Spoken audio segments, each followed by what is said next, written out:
So we've established that God is the key to understanding right and wrong, and we've established that only He can reverse the moral entropy within sinful human hearts.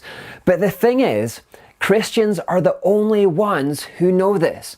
Listen to the answers that people gave when we asked them on the street how we can put the world right. The wages that we're making having to work longer should actually be filtered into the young people getting a job, because they're our future.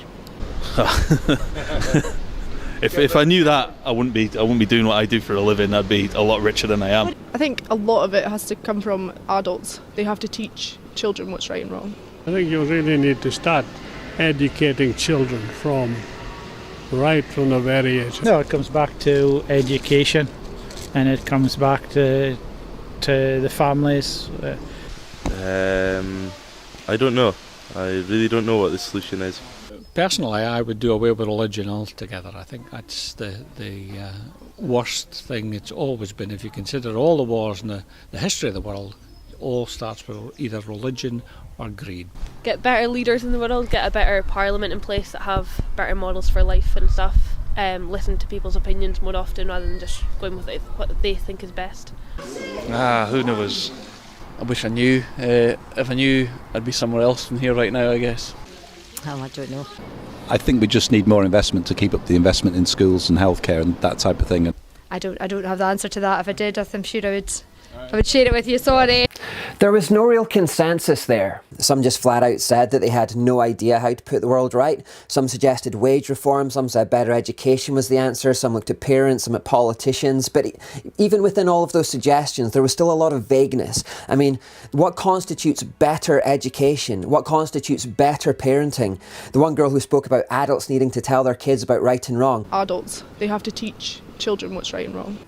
The problem with that is that without God, nobody really knows what right and wrong is. We all have our own subjective ideas. So you see, Christians are the only people who really know the answer here, that God is needed to reform human hearts. And so the next thing to say is that if God is the answer to corrupted hearts, and if we Christians are the only ones who know that, that places a great deal of responsibility on our shoulders. I mean, if everyone had a fatal disease and we had the cure, we would be guilty of depraved indifference not to tell them about it. And that's not too far off the truth, actually. We must, like those who have gone before us, get going on the Great Commission. Remember, Jesus said, "Therefore go and make disciples of all the nations, baptizing them in the name of the Father and the Son and the Holy Spirit. Teach these new disciples to obey all the commands I have given you, and be sure of this, I am with you always, even to the end of the age."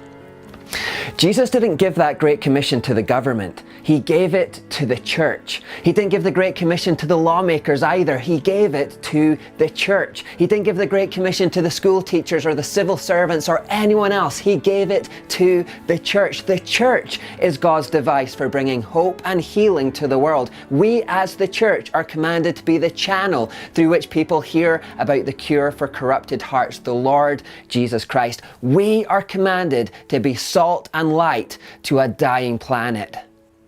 In earlier parts, we saw Christians entered into dark cultures and poured out their lives for the gospel. How those pioneers made life better for everyone for centuries to come. Out of their efforts came the end of abortion, child abandonment, slavery, inequality, bloodthirst, ignorance, and much poverty. Because of their commitment, we gained better education, hospitals, orphanages, and legal systems. Because of them, many of us have enjoyed growing up in a nation of safety, freedom, and prosperity. But that was then, and this is now. So what are we doing with the Great Commission? How are we responding to Jesus' command in the middle of a broken culture? How are we confronting the challenges of our age? Sometimes it seems like we're not doing very much at all.